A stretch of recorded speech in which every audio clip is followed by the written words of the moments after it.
యజ్ఞనారాయణ అనే తమ్ముడికి ఇద్దరు కొడుకులు. అవి మాకందరికీ తెలుసు కాబట్టి పర్లేదు అవన్నీ. ఈ జనరేషన్ ఇప్పుడు వాళ్ళకి ఇంక ఇవేం అక్కర్లేదు. ఏంటంటే ముందు అంటే మీరు అంటే కష్టపడిన విధానం అవి అంటే ఇప్పుడు ఇవన్నీ నుంచి కూడా ఈ కుటుంబాన్ని గురించి కష్టపడుతూ వ్యవసాయం భూమి చూసుకోవటం, తర్వాత ఈ యొక్క వ్యాయామం శాస్త్రం చదువుకొని కానీ మన యొక్క వృత్తి మన ప్రవృత్తి చూసుకుంటూ వ్యవసాయానికి నేను 14 సంవత్సరాలు 12 విశాల సహకార సంఘానికి డైరెక్టర్ చేశాను. 14 సంవత్సరాలు. ఆ 14 సంవత్సరాలు కూడా పోటీ లేకుండా ఏకగ్రీవంగానే నన్ను ఎన్నుకున్నారు. బాగుంది. మధ్యలో నన్ను సొసైటీ ప్రెసిడెంట్ కింద ఉండమన్నారు. నేను అంగీకరించి ఆ డైరెక్టర్గానే okay okay. Panchayat board member కింద 3 సంవత్సరాలు చేశాను. Very good. ఏ సంవత్సరంలో పెద్దన్న? అంటే సుమారు 69-70. 69-70 ప్రాంతం. మీకు మూర్తిరాజు గారితో ఉన్న అనుబంధం? మూర్తిరాజు గారికి మాకు అనుభవం ఏంటంటే, మూర్తిరాజు గారు మా తండ్రి గారి మీద చాలా అభిమానం. లక్ష్మీనారాయణ గారు అంటే మూర్తిరాజు గారికి అభిమానం. ఆ అభిమానం లక్ష్మీనారాయణ గారు అంటే మూర్తిరాజు గారి అభిమానం అంటే మూర్తిరాజు గారి తండ్రి బాపిరాజు గారు. ఆ బాపిరాజు గారికి లక్ష్మీనారాయణ గారు అంటే చాలా స్నేహం, అభిమానం. ఒకనొకప్పుడు ఆ లక్ష్మీనారాయణ గారు ఈ చేపురం నుంచి ఈ పచ్చేపురం రావడానికి అక్కడ ఒక మురుక్కాలం, ఆ మురుక్కాల వంతులు లేదు. అప్పుడు పడవల మీద రోడ్ల మీద దాటవలసి వచ్చేది వంతులు. ఆయన ఆ బాపిరాజు గారు మురుక్కాల దగ్గరకు వచ్చేప్పుడు చీకటి పడతాము. ఈ లక్ష్మీనారాయణ గారు మురుక్కాలలో దిగి వచ్చేటప్పుడు ఆ బాపిరాజు గారు కనబడితే ఆంజనేయ రామచంద్రుడు ఆంజనేయ స్వామి గుర్రం మీద ఎక్కించినట్టు ఆ మూర్తిరాజు గారిని బాపిరాజు గారిని ఆ మురుక్కాలు దాటించారు. ఆయన ఆగమనం చేత లక్ష్మీనారాయణ గారు అంటే బాపిరాజు గారికి అభిమానం. ఆ అభిమానమే మూర్తిరాజు గారికి లక్ష్మీనారాయణ గారి అంటే అభిమానం. ఆ అభిమానం మీదే మాకు మూర్తిరాజు గారికి అనుబంధం, స్నేహం. ఆ మూర్తిరాజు గారి వల్లే అనేక మంచి పనులు, అనేక ఉపకారాలు అనేక చేసి పెట్టారండి. ఆ కుటుంబానికి ఆ అభిమానం లక్ష్మీనారాయణ గారిన మా తమ్ముడు 2వ తమ్ముడికి ఉద్యోగం ఇప్పించింది ఆయన. 3వ తమ్ముడికి ఉద్యోగాన్ని కూడా కృషి చేసింది ఆయన. ఏ పని వచ్చినా సరే నా పెద్ద కుమారుడికి కూడా ఉద్యోగం ఇప్పించింది మూర్తిరాజు గారు.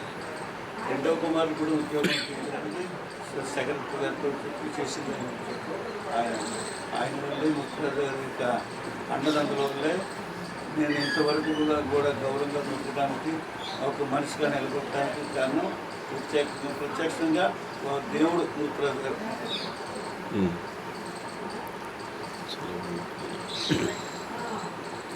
ఇప్పుడు తాతయ్యకి మా అమ్మకి ఎవరైనా అంటే ముద్దుల కొడుకు ముద్దుల కూతురు అని ఎవరైనా ఉన్నారా మీ 7గురిలో? అంటే ముద్దుల కూతురు అంటే మా అమ్మకే. తాతయ్యకి ముద్దుల కొడుకు అంటే సూనాని గారు, కృష్ణమూర్తి ఎక్కడ సూనాని. చాలా ఆ విధంగానే మా అమ్మకి ముద్దుల కూతురు అంటే ఈ సీత ఆఖరి సోదరి సీత మనసు పాపయ్య. అందులో మా 2వ అక్కయ్యకి చిన్నతనంలో భర్త పోయిన తనలాగైతూ ఆఖరి వరకు ఆమె చనిపోయే వరకు కూడా మా కుటుంబాన్ని మమ్మల్ని బాగా అభివృద్ధిలోకి తీసుకొచ్చింది మా 2వ అక్కయ్య కామాక్షమి. మా తమ్ముడికి చదువులు చెప్పించింది లక్ష్మీనారాయణకి, వెంకట సూర్యనారాయణకి, యజ్ఞనారాయణకి, లక్ష్మీనారాయణకి. భీమవరంలో మా కావాలి కాపురం పెట్టి వాళ్ళందరూ కూడా చదువు చెప్పించి పైగా గుర్తులకు తీసుకొచ్చింది ఆవిడ మా అక్కయ్య 2వ అక్కయ్య. అలాగే కుటుంబాన్ని కూడా మనం చాలా చూసుకొని చాలా అభిమానంతో చూసింది. అలా మా అమ్మగారికి 4వ కూతురునే చిన్నప్పుడు కదా అభిమానం.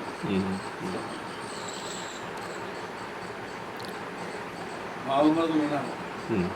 ఆ బావమరుదులందరూ కూడా శ్రీనివాస సుబ్బారావు గారిని 3వ చెల్లెలు ఒకసారి బావగారుల గురించి మాట్లాడదాం కదా.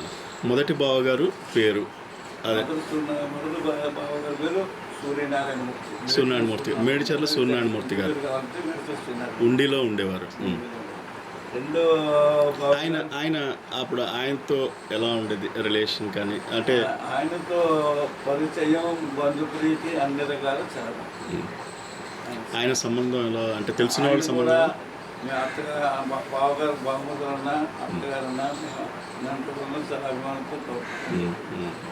ఆయనే కాదు, ఆయన కొడుకులు, ముగ్గురు, ఆయన కూతురు ఇద్దరు, మా పెద్దకి మేనక్రమ కూడా అందరిని కూడా అన్నదమ్ములను కూడా పైకి తీసుకొచ్చిన దాంట్లో అటు మీనాక్షమ్మ గారి పాత్ర కూడా ఉంది.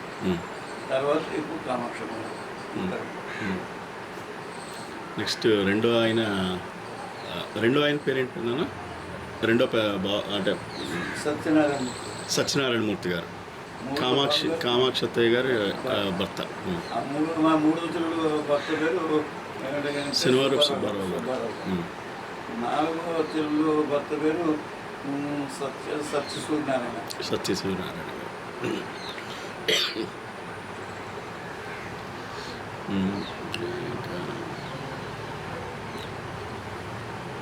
సో తాతయ్య ఆధ్వర్యంలో ఎవరికి మ్యారేజ్ అయిపోయిందన్న? అంటే మీకు మ్యారేజ్ అయింది, తర్వాత రెండో పెద్దానికి కూడా మ్యారేజ్ అయిందా? రెండో పెద్దనాన్న, మూడో పెద్దనాన్న కూడా. రెండో పెద్దనాన్న అంటే మా నాన్నకు కూడా తాతయ్య ఆధ్వర్యంలోనే జరిగింది. పక్షవాతాన్ని పడిపోయినా ఆయన అందరూ అన్ని పెట్టులు కూడా ఆయన ఆధ్వర్యంలోనే మొత్తం ఆడపిల్లలు, మగ పిల్లలు అన్నీ కూడా. సో పెద్దనాన్న మీకంటూ అంటే ఎవరన్నా అంటే తమ్ముళ్ళలో కానీ చెల్లెళ్ళలో కానీ చాలా ఇష్టమైన వాళ్ళు ఎవరైనా ఉన్నారా? అంటే అందరూ ఇష్టం నాకు తెలుసు, ఇంకా చాలా ఇష్టమైన వాళ్ళు ఎవరైనా ఉన్నారా? అంటే మీకు మీ తమ్ముళ్ళలో కానీ చెల్లెళ్ళలో కానీ? తమ్ముళ్ళు కానీ చెల్లెళ్ళు కానీ ఇష్టం అంటే నాకు అందరూ ఇష్టం.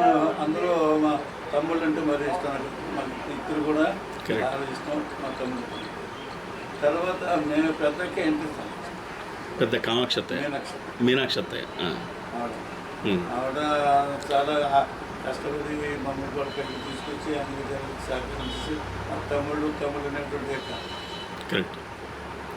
అలాగే కామాక్షి అత్తయ్య కూడా ఆవిడ జీవితాంతం అసలు వేమూరి ఫ్యామిలీకే ఆవిడ అంకితం చేసింది. కరెక్ట్. మూడోవిడ కూడా అసలు మా నలుగురు ఆడపిల్లలు కూడా అన్నదమ్ములు అంటే చాలా ప్రేమ, అభిమానం, మా కుటుంబాన్ని గురించి బాగా చేసినటువంటి వాడు. చెప్పుకోవాలంటే నలుగురు కూడా సమానం. కరెక్ట్.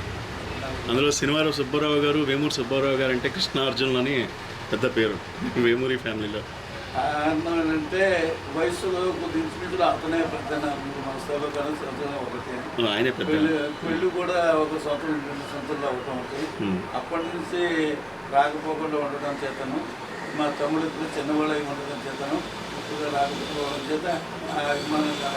కరెక్ట్. మీ అభిమానం, ఆ చిత్రోక్తులు భలే ఉండేవి మీరిద్దరు మాట్లాడుకునేటప్పుడు కూడా. ఆయన కూడా కొన్ని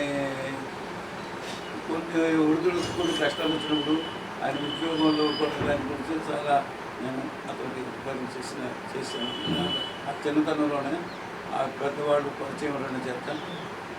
అందులో ఆయన నిండ్రకల్లో కూడా కొన్నాళ్ళు వర్క్ చేయడం వల్ల అతను ముందు ఉద్యోగానికి ఇప్పించింది ఎవరంటే వాళ్ళ నాన్నగారును శనివారం రామశాస్త్రి గారు. అతను అప్పుడు కోనపురాజు వారు అని చెప్పి సుందరు భాగంతో దగ్గర ఉంది. వేరే వాస్తవంలో ఫస్ట్ ఉద్యోగం ఇచ్చింది జిల్లా పరిషత్తు వారు. ఆ జిల్లా పరిషత్తు ఉద్యోగం నుంచి అక్కడ ఉద్యోగం చేసుకుంటూ ఉండగా కొన్ని స్కూలు విషయాలు కొన్ని గొడవలు వచ్చి అతను ట్రాన్స్ఫర్ చేశారు దెందులూరు చేశారు. దెందులూరు చేసినప్పుడు ఇప్పుడు 1954, 55లో దెందులూరు చేశారు. 54, 50లో దెందులూరు చేశారు. ఆ దెందులూరు నుంచి గణపవరం తీసుకురావడానికి మా రాజకీయంగా నా ఎన్నికలను ఉపయోగించి ఆనాడు దెందులూరు హై స్కూల్ నుంచి గణపవరం హై స్కూల్కి ట్రాన్స్ఫర్ చేశారు. 1955, 56 ప్రాంతం మొత్తం. ఆ 50, 57 అతను గణపవరం హై స్కూల్లోనే పనిచేసి గణపవరంలో మనకు ఉండేటువంటి పరిచయం చేత అతను మంచితనం చేత రిటైర్ అయ్యే వరకు కూడా సుబ్బారావు గారి చేత ఈ చిన్నప్పటి నుంచి రాకపోవడం చేత మా ఇద్దరు కూడా సాధారణంగా ఉండి మంచి మీకు తాతగారి నుంచి బాధ్యతలు మీకు వచ్చిన తర్వాత మీకు చాలా కష్టం అనిపించినవి ఏమైనా ఉన్నాయా? అంటే కొంచెం ఆ టైంలో బాగా టెన్షన్ పడి కష్టం అనేది ఎప్పుడు కష్టమే. ఇంత ఆర్థికంగా ఆనాడు మా తండ్రి టైంలో ఎక్కువగా ఈ యొక్క అప్పులు చేసి పొలాలు కొనడం చేతను, ఆ పొలాలు సరిగ్గా పంటలు కొనడం, ఈ యొక్క కుటుంబ ఖర్చుల బాధ్యతలు పెట్టడం చేతను అందుచేత ఆర్థికంగా ఇబ్బందులు అనేది ఎప్పుడు ఉందనుకో. ఆర్థికంగా ఇబ్బందులు ఉన్నా సరే భగవంతుడి దయ వల్ల లోటు లేకుండా అన్నింటినీ తట్టుకుంటూ పైకి వచ్చి ఏదో ఇంతవరకు నిలబడటానికి కారణం భగవంతుడు. అలా చెప్పిన విషయం బాగుంది. ఇంటర్వ్యూ బాగా చేస్తున్నాడు. పెదనాన్న మళ్ళీ 50 ఏళ్ళ దాటిన తర్వాత అలాగే మీరు ముత్తాతలు అంటూ ఏదో చాలా జనరేషన్స్ చెప్పుకునే వాళ్ళు ఇలాగే ఇంటర్వ్యూ చేయొచ్చు మోస్ట్లీ. అసలు ఈ వేమూరి వంశవృక్షం ఎలా ఉండాలనుకుంటున్నారు ఆఫ్టర్ అదే 50 ఏళ్ళలో? అంటే ఇలా ఐకమత్యంగా ఎలా? ఊరు వారి వంశవృక్షంలో మేము ఎలాగైతే ఖచ్చితంగా ఉన్నామో రేపు రాబోయేటువంటి యొక్క ఈ నాగరికతలో మా కొడుకులు కానీ మా తమ్ముడు గారి కొడుకులు వెంకట సూర్యనారాయణ కొడుకులు కానీ యజ్ఞనారాయణ కొడుకులు కానీ మీ ఆ జనరేషన్ కూడా మీరు మా ముగ్గురు అన్నదమ్ములు అయితే ఎలా అంజన్యం ఉన్నామో మీరు కూడా ఆ విధంగా ఉండి వేమూరు వారి యొక్క వంశాన్ని నిలబెట్టి వేమూరు వారి యొక్క గౌరవాన్ని వేమూరు వారి యొక్క పేరు తెచ్చుకోని చెప్పేసి అలాగే మా కొడుకులు ఇద్దరు చెప్పాను, మా తమ్ముడు కొడుకులు ఇద్దరు యజ్ఞనారాయణ గారి కొడుకులకి సూర్యనారాయణ కొడుకు కూడా ఆ విధంగా కలిసిమెలిసి ఉండాలనేటువంటి యొక్క ఉద్దేశం ఉంది. అలా ఉండమని చెప్పి మేము కోరుకుంటున్నాము. అలా ఉంటారని కూడా అనుకుంటున్నాను. ఈ జనరేషన్కి సందేహం లేదు పెద్దనాన్న, మీరు పంచిన ఆప్యాయతలతోటి మా జనరేషన్ వెళ్ళిపోతుంది. మేము డెఫినెట్గా మేము కలిసే ఉంటాం. ఇంకా ఫర్దర్ మా తర్వాత పై వాళ్ళకి ఏంటంటే ఇలాగే ఉండాలి. కరెక్ట్. కాలాన్ని బట్టి మేము మిమ్మల్ని అందరినీ చూసాం కాబట్టి ఖచ్చితంగా మిమ్మల్ని ఫాలో అవుతూ వెళ్తాం. మా తర్వాత కూడా మీరు పిల్లలకి ఇలాగే చెప్తారు ఉంటారని చెప్పి అనుకుంటున్నారు. మీరు ఎప్పుడైతే మీరు ఉన్నారో మీరు కూడా మీ పిల్లలకు చెప్తారు, ఆ పిల్లలు కూడా ఇలా ఉంటారని చెప్పేసి అనుకుంటున్నారు. నాన్న, పెదనాన్నతో నీ అనుబంధం గురించి చెప్పు. ఆయన పేరుకి పెద్దన్నగారే కానీ మా కుటుంబానికి ఆయన యజమాని. తండ్రి తర్వాత తండ్రి అంటారు.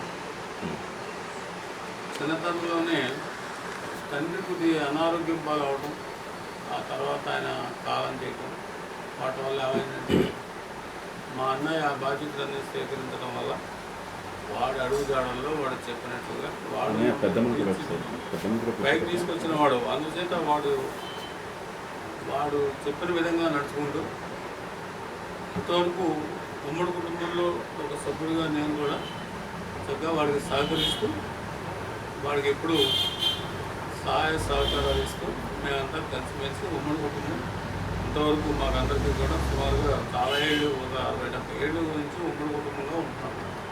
దీని అందరికీ కారణం ఏంటంటే మా పెద్దన్నయ్య గారి యొక్క మంచితనం, విశాల హృదయం, నిస్వార్థం.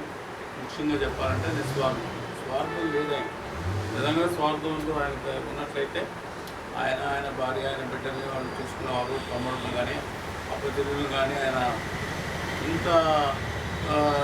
ఇంత మైండ్ పెట్టి ఇంత శ్రద్ధగా వీళ్ళందరినీ పైకి తీసుకురావాల్సిన అవసరం లేదు. ఆయన నిస్వార్థం వల్లే ఇవన్నీ జరిగాయి. దీనికి మా వదిలి గారు కూడా సహకరించి వాడికి చేతుడు వాళ్ళుగా ఉండి మీరు చేస్తున్నది ఏం బాగలేదు, నా కుటుంబం, నా గొడవ, ఇవన్నీ అలాంటివన్నీ నువ్వు మర్చిపోయి వీళ్ళందరినీ నెట్టిని పెట్టుకుంటున్నావు ఏంటని ఎప్పుడు ఆవిడ పోటీ పెట్టిన బాక్స్ ఎక్కడ పెట్టినట్టు ఎక్కడా తెలీదు. అలా ఆవిడ పెట్టలేదు. అలా ఆవిడ సహకారం కూడా లేకపోయినట్లయితే వాడు ఇంత సక్సెస్ఫుల్గా ఈ ఉమ్మడి కుటుంబాన్ని నడపగలిగి ఉండేవాడు కాదని నా యొక్క విశ్వాసం. తర్వాత నన్నే కాదు, మా రెండో అన్నయ్య, నన్ను, మా చెల్లెళ్ళు, మా అక్కయ్యలు, మొత్తం అందరినీ కూడా సమదృష్టితోటి మనస వాచ కర్మణి అని అంటే త్రికరణ శుద్ధిగా అందరినీ ప్రేమాస్పదాలతోటి పెంచి పైకి తీసుకొచ్చాడు. వాడికి స్వార్థం అనేది ఉన్నట్లయితే ఈ తమ్ముళ్ళని అసలు ఎప్పుడో దూరం పెట్టుండేవాడు, ముఖ్యంగా తమ్ముడు. అలా కాకుండా ఆ స్వార్థం అనేది వాళ్ళు లేదు కాబట్టే నా తమ్ముడు, నా చెల్లెలు, నా పొలాలు ఇవన్నీ అనుకుంటూ వాళ్ళ కుటుంబం ఎలా అయితే ఆయన భార్య పిల్లలు వాళ్ళు కన్నా కూడా చాలా అభిమానంగా వీళ్ళందరినీ ఆయన చూసి ఈ కుటుంబాన్ని ఇంతవరకు దిగ్విజయంగా నడిపారు. మమ్మల్నే కాకుండా మా పిల్లలందరినీ కూడా ఆయన చాలా అభిమానించి వాళ్ళందరూ మా పిల్లల యొక్క అభిమానాన్ని కూడా ఆయన పొందారు. ఇవాళకి కూడా ఆయన వయసు నిన్నప్పటికీ కూడా తమ్ముళ్ళ పిల్లలు వీళ్ళ మీద ప్రత్యేకమైనటువంటి ప్రేమాభిమానాలు, శ్రద్ధ ఇవన్నీ ఉన్నాయి. అంతే ఆయన్ని అందరూ అభిమానిస్తారు, గౌరవిస్తారు, పూజిస్తారు. ఆయన కలకాలం కనీసం ఇంకా కొన్నాళ్ళు మంచి చక్కటి ఆయుధారోగ్య ఐశ్వర్యాలతో జీవించాలని భగవంతుడిని ప్రార్థిస్తున్నారు. ఆయన మీద మరి ఇంత అభిమానం ఆయన సంపాదించుకుంటే ఆయనలో ఏదో గొప్పతనం ఉండాలి. గొప్పతనం కనుక రాకపోయినట్లయితే ఏదో కొద్దికాలం ఎవరికైనా అభిమానం ఉండొచ్చు.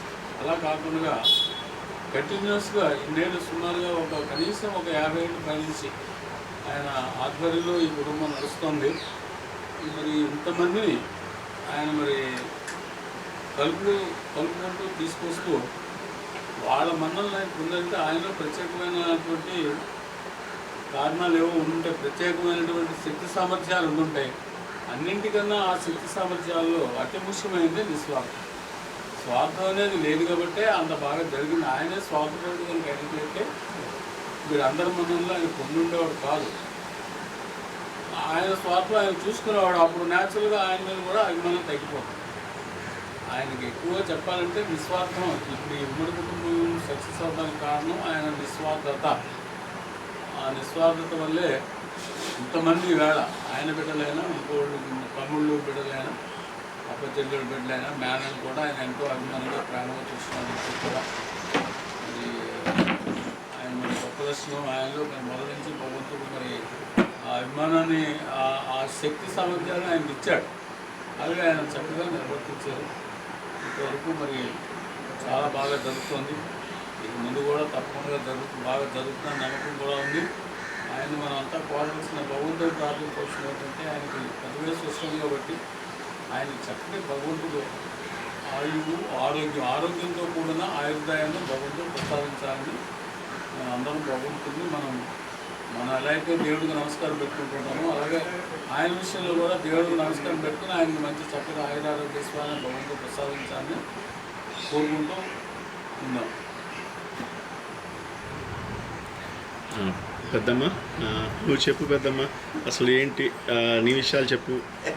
నువ్వు చిన్నప్పటి నుంచి పెదనాన్ని కలిసిన తర్వాత నువ్వు చిన్నప్పటి నుంచి చెప్పు, వెనక్కి వెళ్ళిపోవాలి. ఒక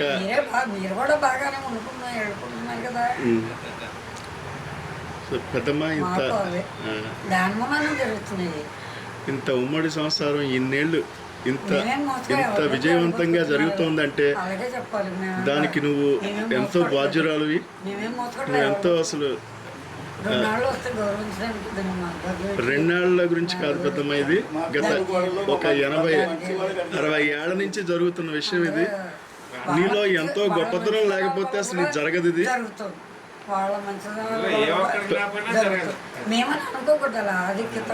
ఆధిక్యత కాదు, అసలు మీలో అసలు ఇంత మంచితనం ఎలా వచ్చింది అని. పెదనాన్న పెద్దమ్మల్లో అసలు ఇంత నిస్వార్థమైన ప్రేమను పంచడమే కానీ ఆశించడం ఎప్పుడు చేత కానీ. ఎవరికి కొద్ది రూపాయలు మాకు అనిపిస్తుంది. మాకిద్దరికి కూడా చెడు సొమ్ము మాకు లేదని కానీ మాకు అనిపిస్తుంది. మాకిద్దరికి అందువల్ల ఈరోజు నిండుగా బతుకుతాను చూస్తారు బాబు. అలాగే మేమంతా ఎంతో అసలు ఈ ఫ్యామిలీలో పుట్టినందుకు గర్విస్తున్నాం పెద్దమ్మ. అంటే ఇంత ప్రేమాప్యాయతలు అసలు ఎక్కడ ఏ కుటుంబంలో ఇంతలా ఉండవు. నాకు కూడా అటువంటి తమ్ముడు కొడుకులు సంతోషిస్తున్నాం. తమ్ముడు కొడుకులు అంత మంచితనంగా ఉండి వాడు నిండు పరుచుకుని అడుగుతున్నాడు. మేము అనుకుంటాం పులిహార చిన్న గుళ్ళో పొరవాను పండగ నిండపళ్ళు వచ్చి వాడి పిల్లలు బట్టలు తెచ్చి తిరుగుతున్నారు. అలా మంచితనం వల్ల వాళ్ళ మంచితనం వల్ల వాడు కూడా మంచివాడు కదా, లేకపోతే మనం గడపలేము. ఎవరు గడప ఆయనకి చిన్నప్పుడే తండ్రి యొక్క అనారోగ్యం, ఆ తర్వాత మరణం, వీటన్నింటి వల్ల అపారమైన బాధ్యతలు ఆయన మీద పడ్డాయి. తెలియని వయసులో పెద్ద పెద్ద బాధ్యతలన్నీ వచ్చి మీద పడ్డాయి. ఆర్థికంగా కూడా అంత బాగా లేని పరిస్థితిలో ఇవన్నీ వచ్చి మీద పడ్డాయి. ఒక తమ్ముడికి చదువులు తెప్పించుకోవడం, చెల్లెలకు పెళ్లి చేయడం, వ్యవసాయాలు చేయించడం, ఈ వ్యవసాయాలు చేయించడంలో పండగ పాలవటం, ఆర్థికంగా అనేక ఒడిదుడుకులు ఆయనకు వచ్చి సుఖశాంతులు లేకుండా చేసింది. ఇదే టైంలో ఆయనకి, ఆయన కుటుంబం, ఆయనకి పిల్లలు పుట్టడం, వాళ్ళ పిల్లలకి చదువులు తెప్పించుకోవటం, వాళ్ళ అమ్మాయిలకి వివాహాలు చేసుకోవటం, అవన్నీ వచ్చినాయి. ఇన్ని ఆయన కుటుంబానికి ఆయన కొడుకులు, కూతుళ్ళు వాళ్ళందరూ కూడా పెద్దవాళ్ళయి వాళ్ళ బాగోగులు చూడవలసిన టైంలో కూడా ఇటు తమ్ముళ్ళను కానీ, తమ్ముళ్ళ పిల్లలను కానీ, అప్పచెల్లెళ్ళను కానీ ఏ ఒక్కరిని కూడా విస్మరించకుండా ఆయన మొదటి నుంచి ఎలా చూస్తారో ఇంతవరకు కూడా ఇవాటి వరకు కూడా అందరినీ చక్కగా సమాన దృష్టితో, ఇంకా ఓ మాట చెప్పాలంటే వాళ్ళ బిడ్డలు వాళ్ళందరికన్నా కూడా చాలా ఎక్కువగా సోదరులు సోదరిమణులు ఆయన బాగా చూశారు. అది చాలా గర్వించదగ్గ విషయం, ఆయనలో మెచ్చుకోదగ్గ విషయం. మరి ఎవరు అంత అపూర్వంగా ఎవరు చూడరు. ఎవరి మట్టుకు వాళ్ళ కుటుంబాలు, వాళ్ళ భార్య బిడ్డలు వాళ్ళే చూసుకుంటారు, కానీ మిగతా విషయాలు పట్టించుకోరు. ఒక వయసు అయిన తర్వాత వదిలేస్తారు. ఆయన వదలకుండా ఆయన ఇప్పుడు 80వ సంవత్సరంలో కూడా 82 ఉంటే ఇప్పుడు 81 82వ సంవత్సరం వచ్చినప్పటికీ కూడా ఒక్క పాలు కూడా ఏ ఒక్క వేసినట్టయినా తగ్గకుండా అందరినీ సోదరిమణులు అందరినీ కూడా వాళ్ళ బిడ్డలు వాళ్ళందరినీ కూడా ఆయన 100% ప్రాణంతోటి ఇంకా చూస్తున్నారు. అంచేతే ఆయన్ని వీళ్ళు ఎవరు కూడా వదలలేకపోతున్నారు. ఇప్పుడు ఈ అంత మంచితనం ఆయన దగ్గర ఉంది కాబట్టి ఆయన చూసేది కూడా వాళ్ళ మనవలు, తమ్ముడు కొడుకులు వాళ్ళు కూడా మరి వచ్చి చూడాలనేటువంటి కాంక్ష, ప్రేమతో వాళ్ళు వాతావరణం రేపు ప్రయాణం కాకినాడ నుంచి వచ్చారంటున్నారు. మీరు ఒక విషయం చెప్పాలంటే ఆయనలో ఉన్న మంచి మా తమ్ముళ్ళును మా మదవుల్లో ఇచ్చే ఆప్యాయత వల్లే తమ్ముడు కొడుకులు కూతురు కూడా అంతే గౌరవిస్తారు. ఈ రోజున మీకు తక్కువ టైం అయినా సరే రమేష్ అయినా అతను మా సూర్యనారాయణ గారి తమ్ముడు, మూడో కుమారుడు రమేష్ అయినా అతను ఒక ప్రేమతో స్పెషల్గా కష్టపడి రేపు ప్రయాణం వెళ్ళాలనేటువంటి ఉన్న కార్యక్రమం ఉన్నా సరే పెదనాన్నగారిని చూడాలనేటువంటి ప్రేమబుద్ధి వచ్చారంటే కారణం మా తమ్ముళ్ళు మరలు చూపించిన ఆప్యాయతే మీలో ఉంది. మీరు కూడా అంతకంటే ఎక్కువగా చూసుకుంటున్నారు. దానికి నేను ఎంతో సంతోషిస్తాను. సో మాకు కూడా ఎంతో ఆనందంగా ఉంది పెద్దనాన్న. నేను ఇక్కడికి వచ్చి మిమ్మల్ని చూడడం, ఇక్కడ అందులో ఇది కూడా రికార్డ్ చేస్తుండడం, మిమ్మల్ని మీతో ఎవరైనా పరిచయం అయితే ఎవరు వదులుకోరు పెద్దనాన్న. నిన్ను నీలో అంత మంచితనం ఉంది, ఆ ప్రేమ ఉంది. రెండో అబ్బాయి మూడో అబ్బాయి కూడా పెన్నాన్ని మర్చిపోలేదు. వాళ్ళు మా పిల్లల కంటే కూడా ఎక్కువగా ఒకరు చూస్తున్నారు. నా తమ్ముడు కొడుకులు కూతుళ్ళు కానీ నా ఆడపిల్లలు మగ పిల్లలు కూడా ఎక్కువగా చూసుకుంటున్నారు. కనుక ఆ ప్రేమే ఇంతవరకు తీసుకొస్తాం. అలా ఏం లేదు పెద్దనాన్న. ఎప్పటికీ కూడా నందనయ్య కాసనయ్య వాళ్ళు యాక్చువల్గా నీకు నిజమైన పెద్ద కొడుకు, రెండో కొడుకులా అనిపిస్తుంది. ఎందుకంటే వాళ్ళు ఈనాటికి కూడా ఇప్పుడు ఇంత అభిమానం చూపించక్కర్లేదు. వాళ్ళు కూడా ఎప్పుడు కూడా అసలు ఎంతో అభిమానం చూపిస్తూ ఉంటారు. అందులో తార్కాణం ఈరోజు పాపం వాళ్ళు అంత దూరం నుంచి రావాల్సిన అవసరం కూడా లేదు. మేము వస్తున్నామంటే నేనే వెళ్ళి చూస్తుండేవాడిని. పాపం వాళ్ళు వచ్చారంటే కూడా అసలు వాళ్ళకి అసలు చాలా చంద్రుడు అంతగా డిఫరెంట్గా ఉంటాడు. మరి ఆ ప్రేమలే మరి ఇలా అవుతుంది. మాటే కదా నన్ను ఇప్పుడు అందరికీ డబ్బు అంతా ఉంది కదా, వాళ్ళకి మాట ఆపేసి మరి అలా వస్తారు, వాళ్ళకి లేకపోతే రారు కదా. పెద్దనాన్న ఇంకా ఏమైనా చేయవలసిన కార్యక్రమాలు కానీ ఎనీథింగ్ ఇప్పుడు అది కాదు, ఇప్పుడు ఏదైనా నీకు ఇది మన వాళ్ళు చేస్తే బాగుంటుంది ఈ టైప్లో నీకు ఏదైనా ఆశయాలు అలాంటివి ఏమైనా ఉంటే చెప్పు. ఉండేటువంటి యొక్క ఆశయం ఒకటే ఆశయం, నేను ఉన్నంత వరకే కాకుండా నా తర్వాత కూడా మా తమ్ముళ్ళు మా పిల్లలు కలిసి వేమూరు వారి యొక్క వేద సభ అనేది చక్కగా చాలా కాలం దాన్ని పూర్తి పెట్టుకుని చేయాలని ఉద్దేశం, చేయించాలని ఉద్దేశం నాకు ఉన్న ఆశయం అది ఒకటే. ఆ వేద సభ నాతో కాకుండా మా తమ్ముళ్ళు మా కొడుకులు సహకారం చేసుకుని ఆ వేద సభ కొంతకాలం ఇంకా ముందుకు తీసుకుని వెళితే ఆ పెద్దల యొక్క ఆ పండితుల యొక్క ఆశీస్సుల వల్ల ఆ భగవంతుడి దయ వల్ల మన కుటుంబం అందరూ కూడా చాలా అభివృద్ధిలో ఉంటారని చెప్పేసి నాకు ఆ వేదం మీద ఉండే నమ్మకం, ఆ వేద పండుగలు ఏ హృదయంలో వచ్చి ఆ వేదంలో ఉండేటువంటి స్థానం వల్ల ఆ పెద్దల యొక్క ఆశీస్సుల వల్లే మనం ఇంతవరకు ఉంటున్నాం. అలా జరగాలని నాకు కోరిక ఒకటే. తప్పకుండా జరుగుతుంది పెద్దనాన్న, దానికి అదే అందరికీ ఆనందమే కదా. సుబ్బారావు గారు వెళ్ళిపోయారు, వేమూరు వారి సభ పోయిందని మాట్లాడకుండా రామయ్య గారు చెప్పడా ఆ పేపర్లో జరుగుతుంది. అలాగే ఉంటారా? నాన్న నువ్వు ఇంకేమైనా అడుగుతావా పెద్దనాన్న? నేను మాట్లాడతావు పెద్దనాన్నతోటి?